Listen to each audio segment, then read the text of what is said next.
The Gardner Museum heist. On March 18, 1990, the Isabella Stewart Gardner Museum in Boston fell victim to one of the greatest art thefts in history. Only 13 pieces of art were stolen, but the combined value of all those paintings was worth over $500 million. On the night of the heist, two inexperienced guards were on duty. One of them was named Richard E. Abath, who was a music school dropout and part of a rock band.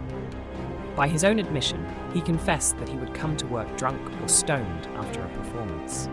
Still, he insisted he was sober the night of the robbery. At 12:54 a.m., a fire alarm went off on the third floor of the museum. When Abath went to go investigate, there was no fire. Whether this was part of the thieves' scheme is unknown. At 1:24 a.m., two men dressed as Boston police buzzed the security desk where Abath was stationed. The men said that they were responding to a disturbance call and demanded entry.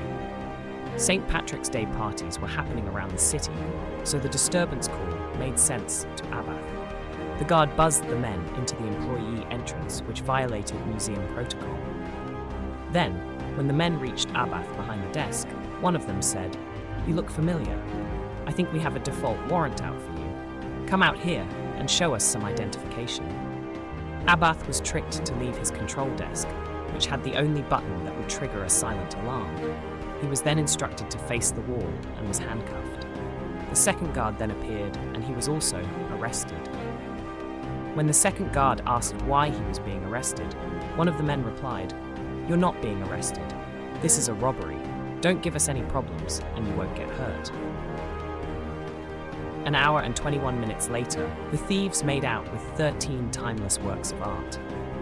They cut Rembrandt's Christ in the Storm on the Sea of Galilee and A Lady and Gentleman in Black from their frames, removed Vermeer's The Concert and Flink's Landscape with an obelisk from their frames, pulled an ancient Chinese bronze gu, or beaker, from a table, and took a small self-portrait etching by Rembrandt from the side of a chest.